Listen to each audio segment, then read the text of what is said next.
1928 14 June Ernesto Guevara আর্জেন্টিনায় জন্মগ্রহণ করেন। সমাজতান্ত্রিক রাজনৈতিক ধারার পরিবারে বেড়ে ওঠার কারণেই হয়তো খুব অল্প বয়সেই তিনি রাজনীতি সম্পর্কে বিশদ জ্ঞান লাভ করেন। তার বাবা ছিলেন স্পেনের গৃহযুদ্ধে প্রজাতন্ত্রবাদীদের একজন গোড়া সমর্থক। Neruda, John Keats, Antonio Machado, Federico Garcia Lorca, Gabriela Mistral এবং ওয়াল্ট হুইটম্যানের ভীষণ ভক্ত। তিনি ভালো কবিতা আবৃত্তিও করতে পারতেন। তিনি স্মৃতি থেকে আবৃত্তি করতে পারতেন রুডিয়ার্ড কিপলিংয়ের ইফ কবিতা এবং জোসে হার্নান্দেজের মার্টিন ফেরিরো। গেভারা পরিবারের ছিল 30,000-এরও বেশি বই, যা গেভারাকে করে তোলে একজন জ্ঞান পিপাসু ও অক্লান্ত পাঠক, যার মধ্যে Karl Marx, William Faulkner, Emilio ও সালগারির বই।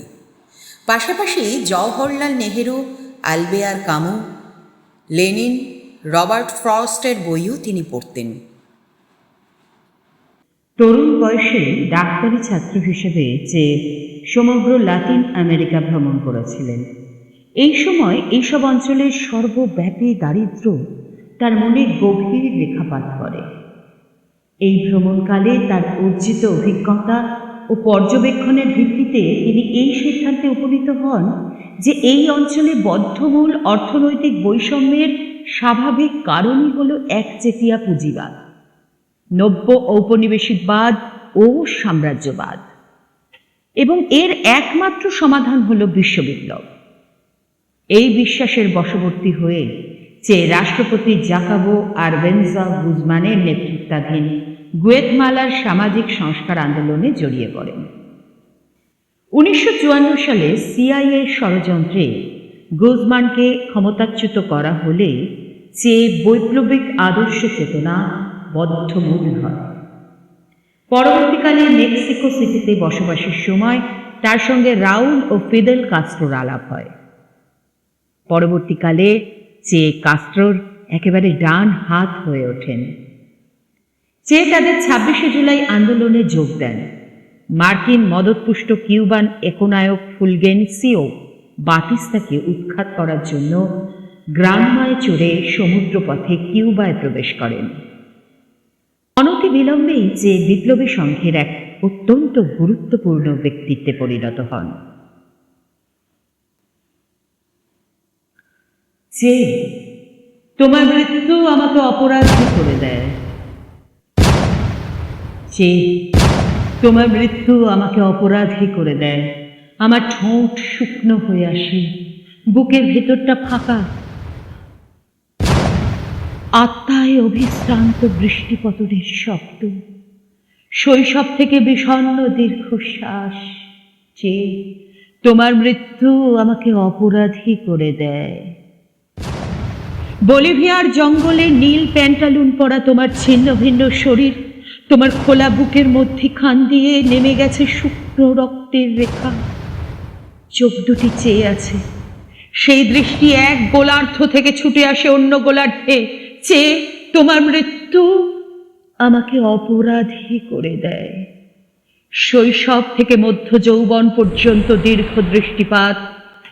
আমারও তো কথা ছিল হাতিয়ার নিয়ে তোমার পাশে দাঁড়াবার। আমারও কথা ছিল জঙ্গলে কাদায় পাথরের গুহায় লুকিয়ে থেকে সংগ্রামের চরম মুহূর্তটির জন্য প্রস্তুত হওয়ার।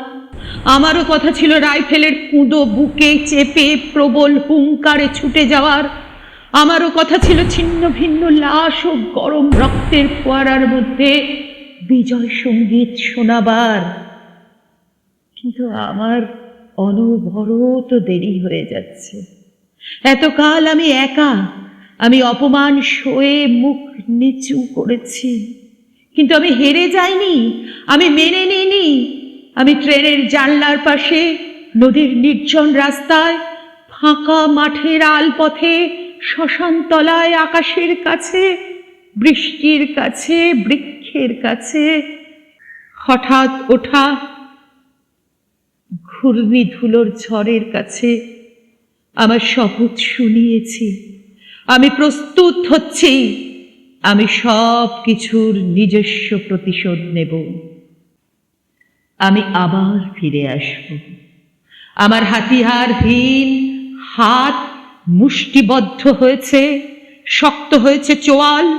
মনে মনে বারবার বলেছি, ফিরে আসব, ফিরে আসব। যে তোমার মৃত্যু আমাকে অপরাধী করে দেয়। আমি এখনো প্রস্তুত হতে পারিনি। আমার অনবরত দেরি হয়ে যাচ্ছে। আমি এখনো সুড়ঙ্গের মধ্যে আধো আলো ছায়ার দিকে রয়ে গেছি। আমার দেরি হয়ে যাচ্ছে। যে তোমার মৃত্যু আমাকে অপরাধী করে দেয়। আমার মৃত্যু আমাকে ওই অপরাধী করে দেয়।